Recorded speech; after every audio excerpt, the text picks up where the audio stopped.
Assalamualaikum.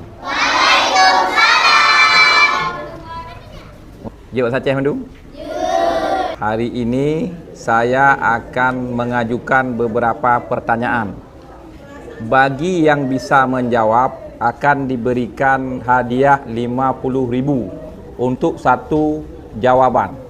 Pendidikan yang paling kalian sukai mata pelajaran apa? Ada bahasa Aceh? Ada. Kalau ada bahasa Aceh, saya ingin tanya, daun pisang kering dalam bahasa Aceh disebut apa? On pusung, salah. Hampir benar. Daun pisang kering dalam bahasa Aceh dinamakan on krusung.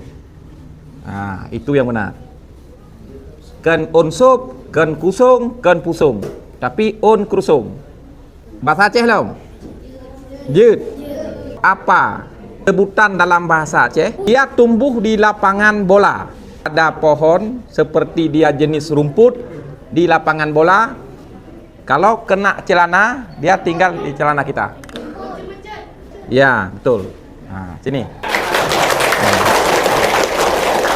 Terima kasih. Wassalamualaikum warahmatullahi wabarakatuh.